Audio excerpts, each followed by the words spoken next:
Wah, kisah Melanie Perkins ini benar-benar luar biasa ya. Bayangin aja, dari kota kecil di Australia bisa bikin platform desain yang dipakai jutaan orang. Iya, dan yang bikin makin keren, dia tuh nemuin idenya waktu masih jadi mahasiswa. Sambil ngajar desain grafis pula. Nggak semua orang bisa lihat peluang dari kesulitan kayak gitu. Betul, banyak orang mau ngeluh Photoshop ribet, tapi Melanie mikir, kenapa nggak bikin yang lebih mudah aja?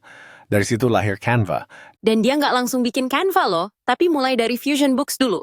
Platform desain buku tahunan sekolah. Kecil, tapi itu langkah awal yang penting banget. Ibaratnya fondasi, ya. Dari situ dia belajar gimana bikin produk yang user-friendly dan scalable. Tapi tetap aja, perjuangannya berat banget. 3 tahun muter-muter cari investor, ditolak berkali-kali. Bayangin aja, harus tidur di sofa temen demi ngejar mimpi. Itu sih bener-bener mental baja. Banyak orang mungkin udah nyerah di titik itu.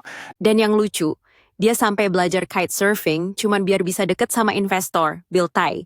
Itu niatnya udah level dewa. Hahaha, iya. Tapi dari situ kita bisa lihat kadang hubungan personal juga penting dalam bisnis. Nggak cuma pitch yang bagus. Betul, kita sering mikir investor cuma lihat angka.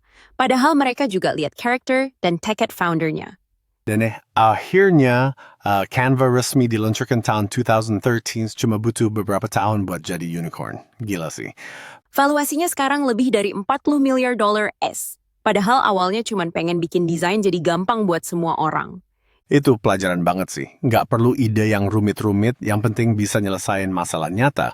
Plus, tekun dan berani hadapi penolakan. Karena pasti akan ada banyak banget tantangan di jalan.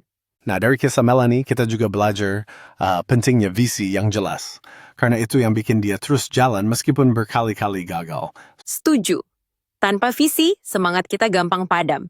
Tapi kalau udah punya tujuan yang kuat, kita bisa hadapi apapun.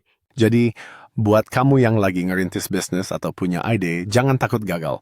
Mungkin ide sederhanamu justru yang bisa ubah dunia. Dan jangan lupa, kerja keras, koneksi yang tulus, dan keberanian itu kombinasi yang bisa bawa kamu jauh.